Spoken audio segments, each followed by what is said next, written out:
that is so important and yet is still being discovered. And my background and way into this collection was through my interest in the history of collections. And so during my PhD, I became interested in the way that prints from the 16th and 17th century were collected and assembled into albums by later collectors in the 18th and 19th centuries. And so I was really in libraries looking at single sheet prints that were assembled into albums. But as somebody who had trained in the history of print, I had always been in dialogue with people in the history of the book. And so what this opportunity has allowed for me to do is to really enter the world of the history of the book via this collection and via the project manager and the other collaborators on the project to see kind of where art history and the history of the book overlap and intersect, and to kind of work in that productive space of that Venn diagram. So yeah, it's been a way of kind of bringing my disciplinary training to this new context that is very much related to what I was doing before, but institutionally and in terms of materials is kind of outside of the realm, I think, of the normal art historical gaze, if that makes sense. I think it does, and I think what that brings to mind to me is also just a question of what do the materials look like?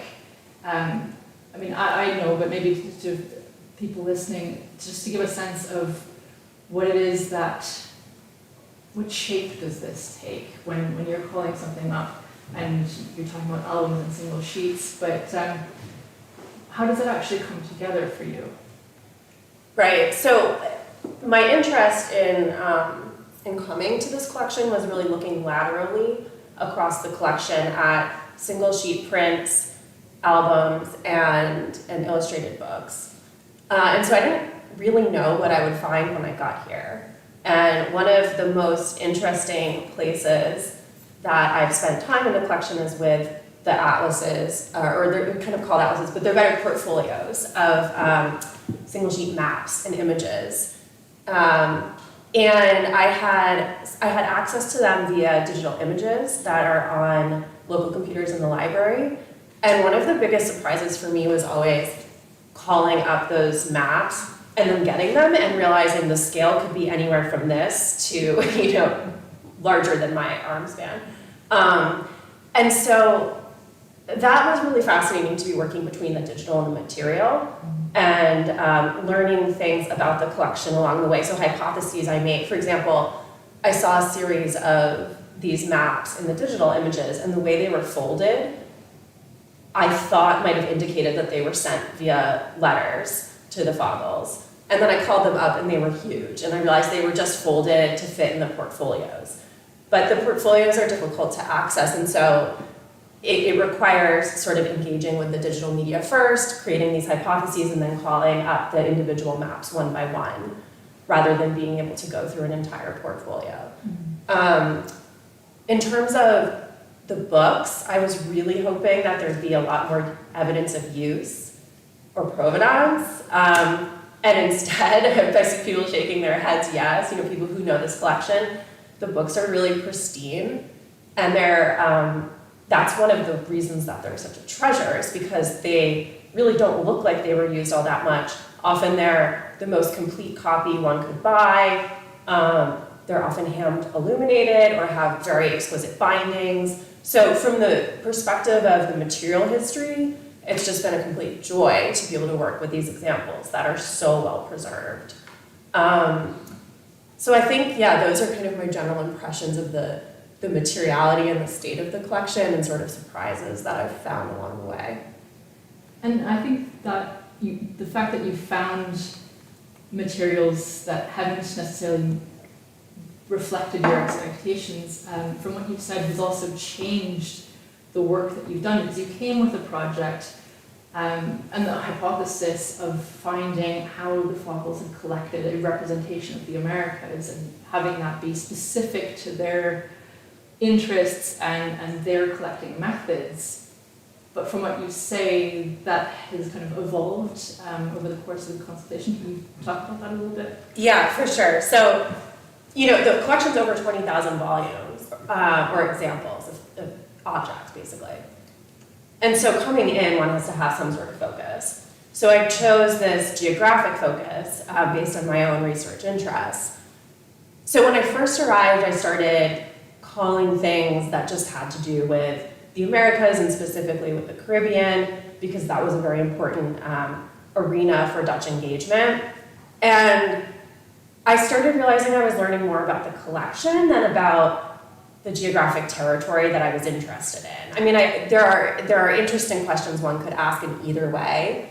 But for example, so there are a series of maps in the map collection that I first called up because they represented territories I was interested in. So St. Kitts, for example, Martinique, and Barbados, and as I was looking at them, I noticed that they looked like they were book illustrations. And so I tracked them to a book it's called The Nouveau Voyage, that was published in 1724 in The Hague. I found in the map collection and I talked about this in my coffee chat, if any of you were there, a sheet that has 5 individual images on it that would have been folded and incorporated into this illustrated book. And so this is just one object in the map collection, but it's actually an artifact from the illustrated book publication. And then I found there were other examples of images that pertain to that publication that actually fit together, like the edges of them fit together like a puzzle. And so they had been separated, and now they're preserved in 7 distinct sheets in the collection. So, I learned about this voyage that this French missionary took to the West Indies, but more so I learned about the materiality of the collection and the way it was assembled through this exploration, if that makes sense. Mm-hmm. And I think this too reveals to some extent what we within the project and the library have been able to gain from your work, and just the fact that these items which are now separate mm-hmm. and which are not necessarily in that order in these portfolio boxes, through your interest and your following those up and materially matching them, we can now take that information and have it be reflected in the catalogue and representation, so that future researchers, when calling up one item, can also know that this is connected to other things in the collection. And so that brings us to kind of this idea of the catalog resources through which you've been accessing and the collection. And I think you had a bit of a learning curve at the start in terms of figuring out what to use and how to use it. Is that something that you think is worth touching on, because other people might have similar experiences or be able to learn from that? Yeah, I don't know if any of you have had this experience of going into a special collection or an archive, and the first day, you sit down with the archivist and they say, "What's your project on?" And then they try to help you, identify the resources. And so Anne-Marie and I were talking about how that kind of played out for us here. I always find that in the beginning of a project, it's hard to articulate what you're looking for, because you don't quite know yet.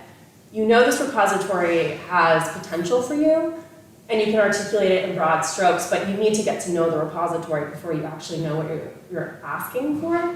So I think one of the amazing parts of being here for 3 months has been developing a relationship with you and with Joe to be able to have it be more collaborative and say, I have this hunch that this might be found in the collection. Could you help me figure out how to get there? So in the beginning, as I mentioned, I went through the 1802 auction catalog. That's kind of the main resource for the Fagel collection. And it's organized in various categories, and one of them is geographic. So I looked through all of the material related to the Americas. But as I was calling up those things, I realized it's just sort of like trying to find a needle in a haystack because I don't know what I'm looking for. So I kind of had to abandon that methodology, and I had spent a long time before arriving actually assembling this spreadsheet with relevant objects. So, you know, there's this process that you're all familiar with where you have to kind of change your path, right?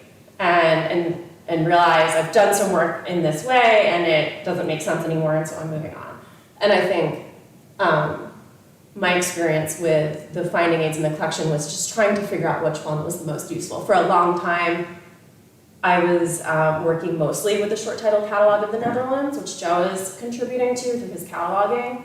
And that was incredibly useful because those are the most up-to-date catalog records that we have. And so they're a wealth of information that's not going to be found in something like the 1802 catalog. But that's only the Dutch imprints. And so then I realized that was limiting my scope and my findings, and that I needed to move away from the short title catalog of the Netherlands to make sure that I was including things in the library that were published outside of the Dutch context. Okay. Yeah. And so that process too, has that kind of taken you closer or further away from this idea of the Americas and the Fagel concept of the Americas over that collection? Yeah, so coming in the way I conceived of the project, I was thinking about chorography as the description of a place, very broadly wrought, obviously coming out of Ptolemy, but then revived in the early modern period through Sebastian Münster's Cosmography. And so I was thinking about the collection here of the Americas as including natural history, travel narratives, maps, all sorts of material that describe the Americas from many different perspectives. And that's certainly true, but through understanding the collection more deeply, I've realized that this idea of cosmography actually applies to the collection at large. And so the Americas are just one part of this cosmography. The collection is actually telling the story of the world. It's describing the world from antiquity to the present day. And it's doing that in conjunction with a series of other collections that the Fagels had assembled that are not here, but that we can possibly reconstruct through the auction catalogs and inventories. So the paintings, the drawings, the gems, the antiquities, they're all contributing to this description of the world. And so focusing specifically on the Americas revealed this sort of collecting methodology and practice to me, and then I realized that it was broader than my geographic focus. And I think that's really interesting because, you know, by mentioning these other collections, and you didn't mention the gardens or what we often talk about now with the Fagel archives, which are held in the National Archives at The Hague, we've got this collection of collections which build up a world around the Fagels. And that's kind of led you to this idea that this is a segmented way of understanding the collection, and that, you spoke about it quite nicely the other day in terms of a fragment of this larger system of information. And is that something that has been a frustration, or where do you think that comes from? That, you know, we look at one section instead of across. Right. So just to give a bit more background on this idea, as I mentioned, I came in looking, you know, I wanted to look laterally across the collection, which here is all things works on paper, prints, drawings, books, basically. And so, as I mentioned, I'm now thinking laterally across.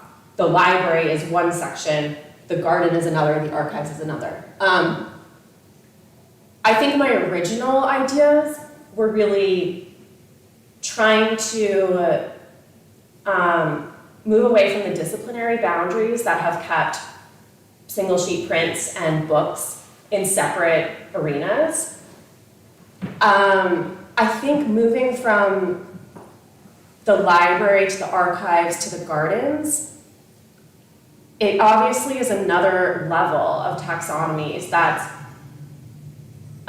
created through the academy and through our own disciplinary training, but is perhaps also just because of the requirements needed to store these collections.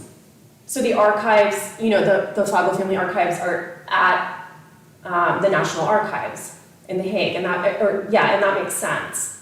The library is at a library, that makes sense. The antiquities and the paintings are preserved at museums. So there are very logistical reasons why these things are in different places now. So I think there's an element, a practical element to it, there's a disciplinary element to it, but what we're finding by looking at the sources is that those taxonomies do not map on to the original collecting practices and the way these things were viewed and experienced. And my colleague Elisa and I have been talking about the architecture of the building, where they were viewed as also, you know, contributing important context. So I think, yeah, it's a disciplinary question and it's a practical one. And it also, you know, I think there are practical considerations that make reuniting these collections difficult as well. It's beyond sort of an intellectual issue or an intellectual problem and really one of how would we go about doing that when they're dispersed across so many institutions, and also when things like the garden are effectively lost, you know. Well, and one thing that we could add to that is that there's kind of almost a timeline to this. This happens when the family comes to its decline with the Batavian Revolution. These splitting out into disciplinary or material types date to the end of the Fagels and to the sales, really, right? So this is also being created by the catalogues that are organizing the movement, the transfer from the family to the rest of the world, potentially, of art, of books, and all the rest of it, which almost now cause these silos that we're still stuck in and can now try and digitally maybe map across again. Yeah, I think that what we're looking at when we think about the Fagel collections broadly, and then where they are preserved today throughout the world, is we're looking at the art and antiquities and book market around the turn of the 19th century. We're feeling the effects of that, and that's why in some ways we have the library here preserved in one piece. But you know, what's interesting is that I found significant overlap between the prints and drawings that were sold in separate sales and the books and maps that are here. And it makes me wonder who decided to put, you know, this group of things in one sale called prints, drawings, and in books as well, books of prints, and these things over here in the library sale. Were they found this way in the Fagel collections originally? Was it a practical question? Was it the way they were stored? And so, you know, but it clearly seems to have been, at least in part, because of the context of the market and the auction houses who were organizing these sales, that we have the library as it's been defined, and that came here. But clearly for Hendrik Fagel, the younger, who was selling off all of these things, these were all his possessions, and I don't think he saw them in these siloed ways. So just trying to untangle what is the work of those sales and those auction houses and what is actually representative of distinctions that Fagel made himself is, I think, going to be very illuminating if we can figure it out, but very hard to figure out as well, and I think will require archival work. Mm-hmm. Well, and all the more so even in those items, a few of which you've come across, where a single unit that, you know, can be brought to the reading room contains different types of material and different, like the album of the headlands, which you've been looking at, which you're proposing can be read in different sorts of ways. Yeah, so this is an album of watercolor drawings of islands in the Atlantic, starting from the Canary Islands and then moving into the Caribbean. So you can imagine they might correspond to an actual journey of a ship leaving the coast of Portugal and heading off to the Caribbean.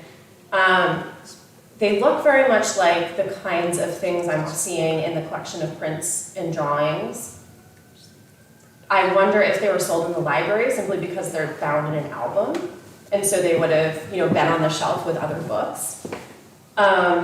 They are not signed, and they're not firmly dated. I think they're mid-18th century.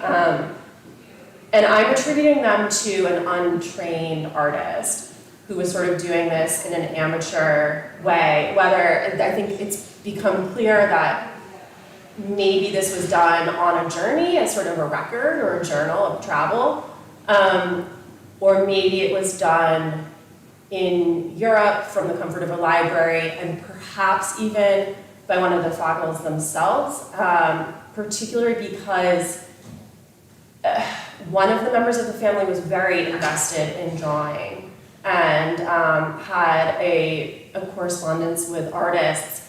And so I could imagine being sort of interested in being an amateur watercolorist or something like this. And so from that perspective, it's very evocative as a kind of visualization of the Atlantic world. But in any case, this has been kind of a sticky object. It's now preserved in the manuscript department. So the shelf mark has been changed from FAG, the Fagel shelf mark, to a manuscript number. But nevertheless, it came in with the Fagel purchase in 1802. And I just think that it's been really productive and fun to challenge the idea that this was an informational collection of drawings and paintings. Just because it's in the library, I don't think necessarily means that it was meant to deliver information. I think the library had a much broader function, and an album like this can really challenge our understanding of what these libraries did for viewers and collectors in the 18th century. They had practical uses, but they also had more kind of connoissorial or aesthetic aspects too. And another interesting thing about this album is that the views are really playing on cartographic conventions from this period, and very clearly in dialogue with a lot of the maps and atlases that are in the collection. So again, it's showing how these different kinds of knowledge and ways of describing the world are intersecting and coming together to create this new thing. And this manuscript is, of course, one of a kind. It's not printed, so it's really a special object in the collection. Mm-hmm. And so with all those different threads coming together in a single object and taking your interest through the collection in these different ways, you've been pulling on a lot of different threads over the last 2.5 months, and I wonder, some of them, you pulled on early and weren't what you expected, and what is it that you think is promising now in terms of where this has led your reflection on it, and what is it that you are rushing to get through in the last 2 weeks, or that we'll hopefully be coming back to explore some more? Yeah, absolutely. There's so much that I am rushing to get through in the last few weeks, but I've broadened my questions now outside of my original geography, and I'm now trying to pull at threads that have more to do with these overlaps I've been identifying between the library collection and the art collection, as we might think of it. So there are certain artists who, for example, Bernard Picard, who was a very active illustrator in the period that is most represented in the library. So there are a number of illustrated books by Picard in the library, but also in the auction catalogs we see that the Fagels owned drawings by Picard, and including preparatory drawings for prints that become illustrated books. So, I think looking at someone like Picard and pulling on that thread is a very tangible way of connecting the prints and drawings collection to the library collection. And so those are the kinds of things that I'm rushing to call up now, so that once I leave, I can continue to work on these connections that are beyond the library and help us understand the context of this collection much better. Because, you know, as I said, 20,000 items, right? It's humongous. There's so much work to be done within the library, but one thing I can do when I leave, and luckily I'll be based in the Netherlands, is to continue to work on this connection between the library here and the rest of the Fagel collections that are no longer preserved here. Mm-hmm. So someone like Picard is very interesting to me. The sheets that I was talking about that come from the illustrated book is also perhaps a thread, because those were published in The Hague and that's where the Fagels were located. So yeah, I'm calling up a couple of things surrounding that publication and that publishing house in my final weeks here.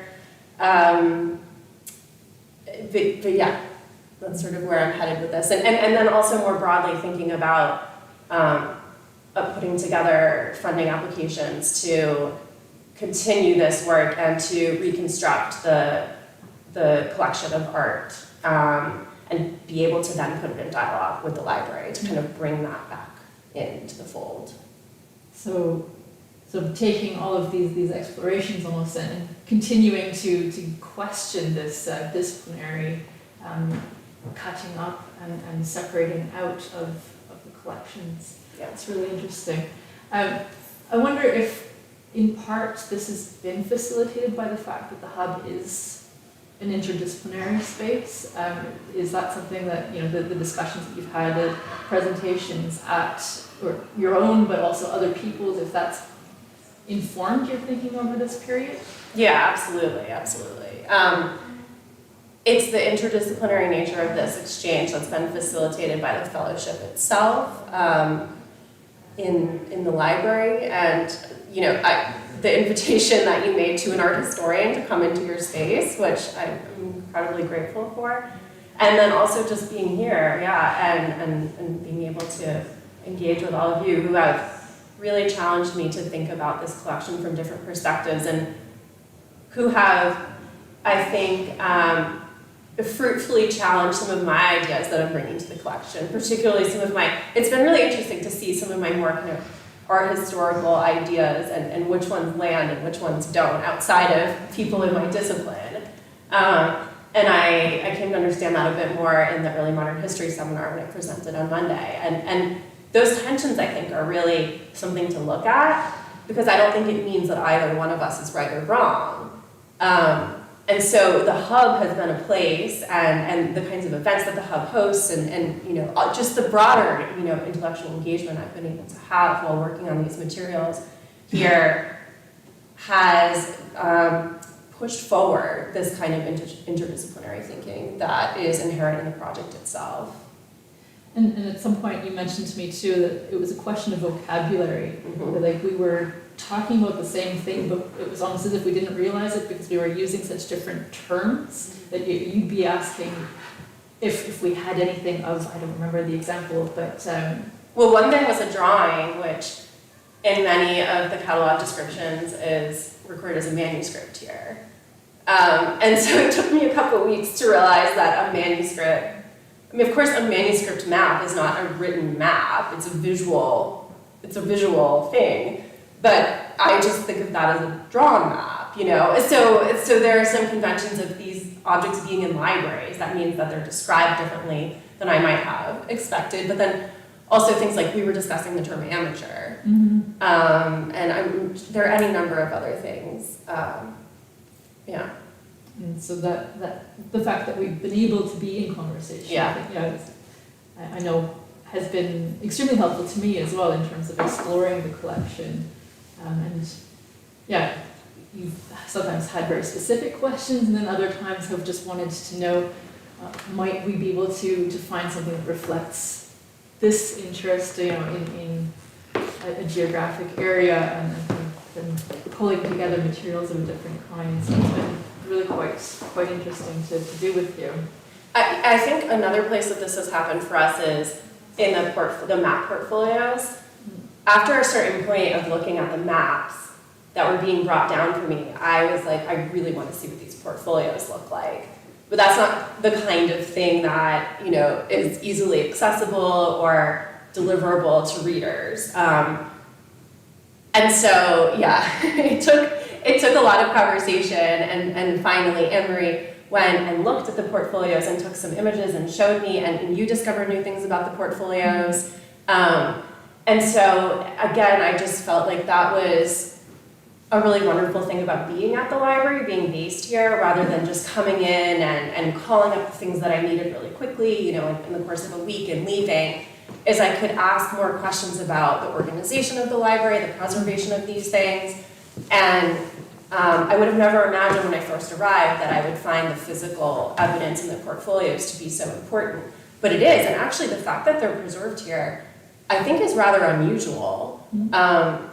And they don't look like the kinds of portfolios that I was expecting in terms of just studies that describe what portfolios in the 18th century looked like. These look very different, and I think give important information about how the map collection was stored in the library itself. So that material evidence, which is outside of, you know, the portfolio doesn't, the boards that make up the portfolio like doesn't have a shelf mark, right? So I couldn't call that in the original, in the normal way at the library. But it's all kind of part of what is preserved here in the cultural heritage, I guess, that I've been able to access. And just to give a sense of that, so one could think that in this 18th century collection, you know, these portfolios, they might be something quite grand, but really they're these almost grungy, dingy-looking folders. Yes, large, oversized folders, and yeah, so and they're not systematic. They're made in different ways. But there are some similarities across them. So that's and Anne-Marie, you know, opened one to take photos and show me, and found these two pictorial prints, you know, single sheet prints, pasted on the interior, on the basically the back sides of the covers, right? And that was an amazing and strange piece of evidence that we don't know what to make of yet. But I think it was, you know, you said you'd never seen that in the other portfolios that you had opened, and it was just sort of a chance finding. For me, this is amazing art historical evidence about the way the portfolios were assembled, and also about the use of prints. The two prints that are in there, one of them comes from a series, or a longer print that would have been assembled as sort of a frieze, and it's just one section. And the other one is actually a really nice sort of allegorical print, and it's pasted onto this backboard in a way that makes it sort of useless outside of the context of the portfolio. So I think it's been illuminating for both of us to find out these kinds of pieces of information where we were least expecting them. No, most definitely. Yeah. Is there any advice you would almost give to yourself from 3 months ago that you know, things that you now know, that, or things that you might take into consideration next time you go into a new collection or a new institution this way? Yeah, I think this is advice that probably just applies across the board in research, is like to trust the process, trust your gut, get to know the people who know the collection best. And I've had ups and downs over the course of this research where I thought, gosh, I'm not finding anything, or I don't know what to make of this, or I found a lot of, you know, things that are interesting in their own right, but what's the grander narrative here? But it all comes together in the end, and so I don't think I would have done anything differently. I think the dead ends that I got to were really productive and helpful in shaping the ultimate outcomes that I have now. So I think, to just embrace that beginner's mindset that you necessarily have when you come into a new collection, and you have to get to know it. And so, especially that kind of first month, things I was calling up, I was really just getting to know the materials. And so to not be frustrated when you call up something and think, oh, this isn't helpful. I immediately know, and I feel bad about that because I know, it's the library staff time to pull these books, and so that's always kind of, I feel guilty when I immediately return something, but it's part of the process as well.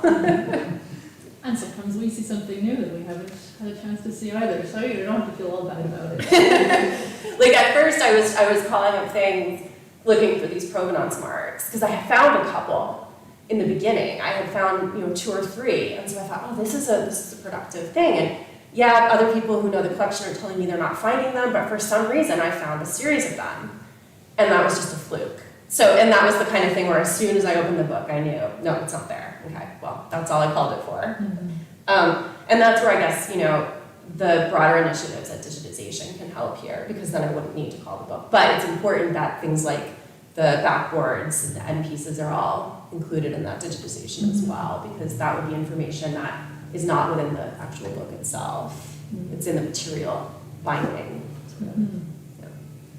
So then taking lots of images and taking those on to be able to consult back afterwards, but also knowing that by having held up a sheet, you've seen the pinpricks, it's been used in different ways. Yeah, there's so much luck involved in it too. Yeah, I've called up a couple of maps that I was interested in because of the territories they were describing, and found, as Anne-Marie said, pinpricks in the corners, and all of a sudden that's material evidence about their use. And then I've called up a bunch of maps that have no such evidence. And again, this doesn't come through in the images that I was working with, or if it does, I didn't know to look for it. When you're holding something in your hand, your attention shifts, right? And you notice things that you don't notice on the two-dimensional screen. Mm-hmm. So having had that material contact with the collection will make my research going forward, I think, that much richer. Well, I know I'm looking forward to seeing what you kind of are able to, how you synthesize your work now, and you kindly agreed, or maybe I've strong-armed you into a couple of blog posts, yeah. So that'll be forthcoming in the next while, and then hopefully a publication too eventually. So we've been going for a while. There might be some questions or comments in the room. I just want to say thank you so much for talking about your research in the collection. It sounds absolutely fascinating and great. I was wondering if you could speak a little bit more about these tensions that you said arose when talking to other disciplines, and how you might have found those productive, or how it might have shifted your perspectives. Yeah, I guess I'm really interested in sort of tensions as like a broader thematic question. So in my first book project, I ended up framing my first book project about on the question of accents in the material I was looking at, and things that were not visible in my archive. And I kind of think this question of tension is a similar thing, like things that we tend to turn away from because we say, oh, there's no evidence of this, or this is a sore spot. I actually like to lean into those places because I think they're really instructive. So whenever we would realize we were saying the same word and meaning different things, like I was always like, oh my gosh, we need to find out more about this. But it's been really, I've really enjoyed talking to you and other people in English who are thinking about literature and the history of the book. They just have questions that are not necessarily the ones I bring to the material because I'm thinking from such a visual perspective, but are really helpful. So yeah, I think it's just exploring those pain points. I'm not sure that I can give like a clear answer to what that's done for my research. It's just that those are the kinds of things that, you're walking to the train in the morning and you're like replaying this conversation in your head, and I think they lead to richer interpretations and research questions. It's really great to hear you talk. It's lovely when really passionate researchers come into contact with gigantic, yet-to-be-tapped resources such as this one. It's a really exciting time when you can really hear that and what you're both saying. I guess my question is, thinking about your career stage, I mean, this is a 3-month spell, not long after you finish your doctorate, congratulations on that. do you think your experience of being in the middle of a collection that's just being figured out, which is kind of how I always feel about this one, we're figuring it out together, it's kind of new, this whole process. Do you think it will change your research process going forward into your next big projects? Do you think you'll become a different type of researcher because of this kind of engagement? I think what this project, or being involved in this project, has done for me is really strengthened a subfield that I already had in the history of collecting. I feel, in part because of those interdisciplinary conversations that Zoe was asking about, I feel much more confident in this subfield, which is inherently interdisciplinary, the history of collecting, right? So that is something I'll take with me moving forward. But this is also, I wasn't sure when I first arrived if this would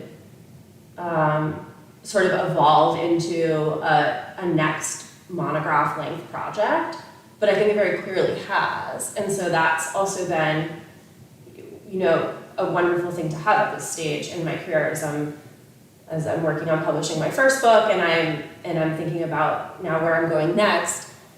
It's an incredible resource to be, or opportunity to find myself in, to be working with a collection that still is an untapped resource. And I mean, that's just, how often does that happen, right? I feel very lucky about that. So I think the main challenge now is finding out or thinking about how to fund this, the practical elements of how to continue this research. And so that's sort of the challenges going forward, I think, but filled with opportunity, if that makes sense.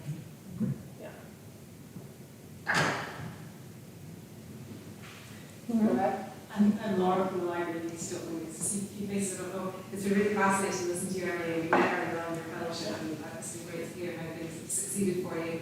And it's lovely to hear that interdisciplinarity conversation as well, because I think as librarians and as archivists in the library and the digital collections team, we have to work in an interdisciplinary perspective on a daily basis, because for the collection of this size, for example, we know that it cross-sections across all areas of the university because it's so vast and the range of materials is so complex and interesting. And to see you starting to think about how to bring some of those things together is really important for us. And I would just say that anyone who works with the Fagel Collection, we describe it at that very high level, and when we describe it at that high level, you almost have to sympathise with the researcher because the scale is so vast, Right.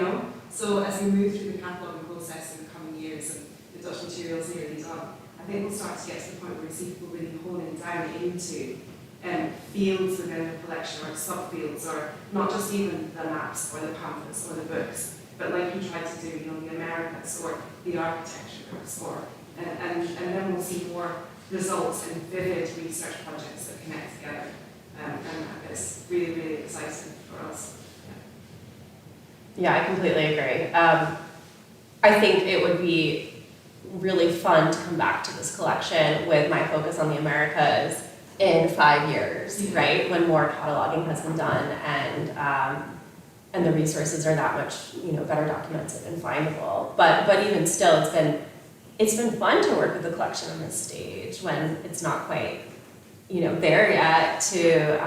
It's been maybe a little bit messier, but it's been exciting, because it does feel like the collection is not, it's not set, or sort of, there's not like a fixed image of the collection, yet. It's emerging slowly, so that's been fun to work with it. And where you are with it and where we are with it is a third further on than we were 3 or 4 years ago. Yeah. So you've had a third additional benefit, but in 5 years' time, as you say, the whole thing should be ready to be explored in much more finite detail. And I think what you said even about the terminology is really fascinating as we frame the next phase of the project as well. We talked within the project team with Kieran about the colonial legacies aspects of the collection, but even just those manuscript terminologies that don't make sense to an art historian, it's absolutely fascinating for us to reflect on. Thank you. Thank you. Thank you, Trinity. I know time is getting scarce, but just the outreach potential of this for both in Ireland and I suppose in the Netherlands as well. Have you thought about, like, the way you describe your research, the whole journey, the process? I think it would be fascinating to kids, to teenagers, people who are trying to get more engaged in archives and things like that, and the research journey. I don't know if you've thought about the potential of that down the line as something to try and bring into your next funding application, the next phase of the Fagel, for instance. Certainly be an interesting way of reaching a different demographic than we've been able to tap into at this stage, because, well, by staying at this kind of supra level, we almost necessarily have to stay with the specialists who already have an awareness. So I think that's a very interesting way with this, the messy nature of this stage to allow for a bit more creativity maybe. Yeah, thank you. Maybe we can make the most of your experience then and use that as an example, as a way of reaching out. And, Yeah, and I mean, I also think this is outside of the bounds of my fellowship, but I love teaching with these kinds of materials and special collections. Whenever I get the chance, I do it. And in fact, last year I designed a full class around using a special collection. Because I think people tend to think of these resources as being very exclusive and hard to access, and it's not true. It's just, you need to know that you're allowed in these spaces, and then you can, hold a book from the 16th century and look through it, page through it yourself, and that's really an incredible thing. And it's not something that's exclusive to the realm of people with PhDs, right? So I think that's something I feel very passionately about. I think teaching is it's a real way to get that message across, and I know that work is happening here at TCD with classes that are using the collection and the Fagel collection more specifically. But I think that's a great idea to think about how this fellowship might spin off into that initiative as well. Can I just contribute a point to that, because without hijacking Emily's fellowship discussion at the end of the month, Anne-Marie Hansen from the Netherlands and being hosted by the Irish ambassadors to talk about the Fagel project so far and what our future ambitions are. And we're networking with a whole group of Dutch cultural institutions and universities who want to support the ongoing developments, particularly around the digital aspects of the project, and then the potential for some kind of public presentation of the collection back in the Netherlands within the next 5 years, which may be an exhibition of some kind. But when we talk about the digital reunification of the collections, I've been thinking a lot about how Maria, Lisa, and other academics in Trinity are currently using the collections for teaching, and that's something we should be very explicit about when we're there, is that as we start to digitise this material, and particularly the Dutch material will have a link into the National Bibliography of the Netherlands, that it will be available for free use by lecturers and teachers in the Netherlands as well, and we should build it into curriculum as much as we possibly can. I think it would move the access and reach to collections at a whole new level, which it deserves in the scale. So you could do that one. Yeah, that's a great idea. and which again brings that element to the fore of this central importance of having both the digital representation as an entry point, and letting different types of audiences in, or inviting more types of audiences in as well, and especially from this international perspective, which we are so necessarily in this collection. That's a great point. I think we might be out of time at this stage, so thank you, Emily, for your time. Thank you to everybody for being here.